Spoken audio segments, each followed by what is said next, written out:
अध्याय 4. श्री गुरु दत्तात्रेयांची जन्मकथा.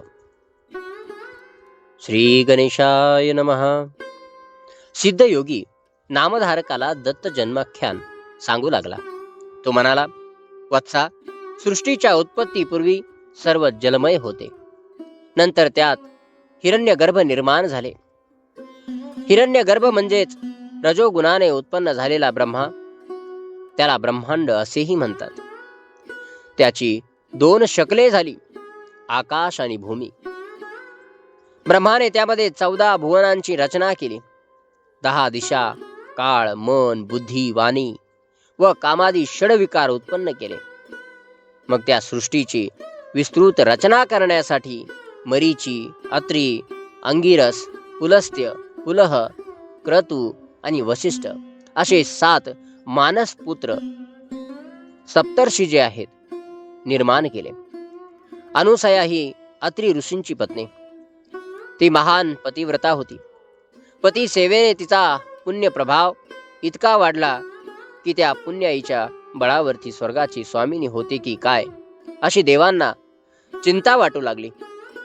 इंद्रादिकांनी ब्रह्मा, विष्णू आणि महेश यांची भेट घेऊन या चिंतेचे निवारण करण्यास सांगितले.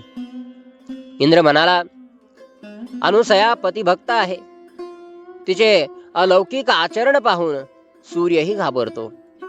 तिला त्रास होऊ नये म्हणून अग्नी, वायू, पृथ्वी हे सर्वच सौम्य होतात. तिला उपद्रव झाल्यास ती आम्हाला शाप देईल की काय अशी सतत भीती वाटते. यावर काहीतरी निश्चित उपाय योजना करावी. अनुसयेचे सत्व पाहण्यासाठी ते भिक्षुक रूपाने अत्रींच्या आश्रमात आले. त्यावेळी अत्री ऋषी अनुष्ठानासाठी बाहेर गेले होते. आश्रमात अनुसूया एकटीच होती.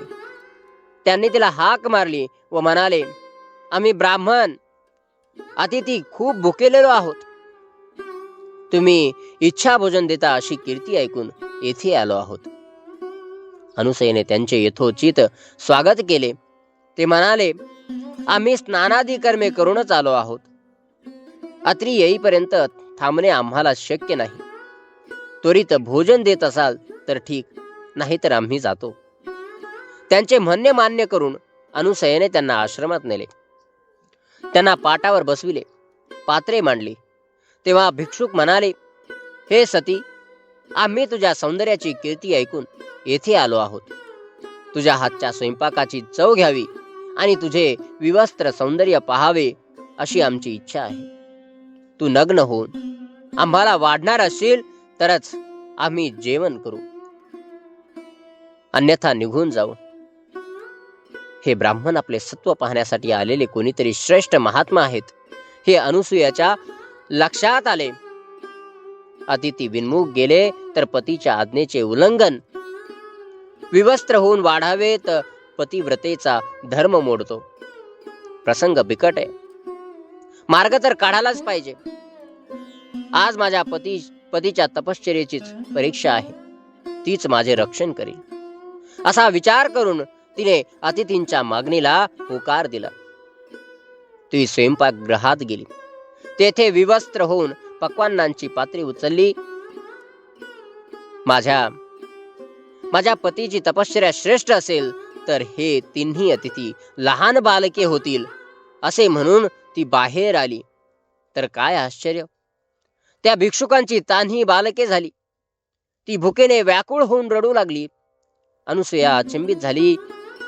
मग स्वतःला सावरून वस्त्रे नेसून आली. मातृ सुलभ वात्सल्याने तिला पान्हा फुटला. तिने एकेकाला मांडीवर घेऊन त्यांना स्तनपान दिले. ती त्रिदेवांची माता झाली. तिने तिघांना नाहू माखू घातले आणि पाळण्यात घालून निजविले. मध्यान्ह समयी अत्री आश्रमात परतले.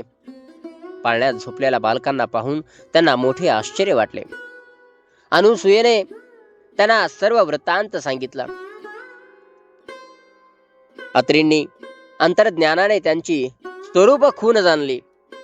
बालरूपातील त्रिदेवांना वंदन केले. तेव्हा ते तिघेही आपले बालरूप तसेच ठेवून निज रूपात प्रकट झाले. त्यांनी अत्री व अनुसूयेची प्रशंसा केली आणि वर मागण्यास सांगितले. अत्रीने अनुसूयेशी चर्चा केली व म्हणाले, हे देवश्रेष्ठींनो, तुम्ही बालरूपाने माझ्या घरी आलेलेच आहात, तर माझे पुत्र म्हणून येथेच राहा. तेव्हा तथास्तु म्हणून ते तिन्ही देव स्वस्थानी परतले. अत्री अनुसूयेने त्या बालकांचे नामकरण केले. बालरूपातील ब्रह्मा, विष्णू, महेश्वर यांची अनुक्रमे नावे चंद्र, दत्त आणि दुर्वास अशी नावे ठेवली. काही काळाने दुर्वास आणि चंद्र माते सन्मुख उभे राहिले.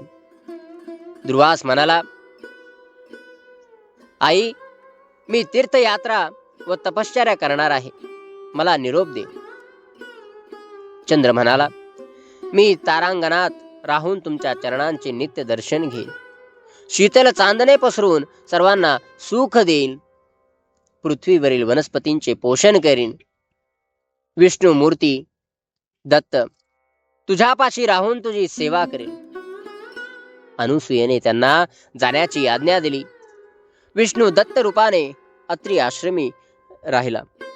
ब्रह्मदेव आणि शंकर यांनी आपापले दिव्य अंश त्यांच्या ठाई स्थापन केले आणि तेव्हापासून दत्त हा अत्री आणि अनुसूयेचा पुत्र आणि श्री विष्णूंचा अवतार असूनही दत्तात्रय म्हणून एकत्वाने राहिला. तो दत्तात्रय महाप्रभू हाच गुरु परंपरेचे मूळ पीठ आहे. दत्त जन्माची अद्भुत कथा ऐकून नामधारकास अपार धन्यता वाटली. तो सिद्ध योग्याला म्हणाला, हे मुने, आता मला दत्तात्रयांच्या अवतारांविषयी सविस्तर सांगा.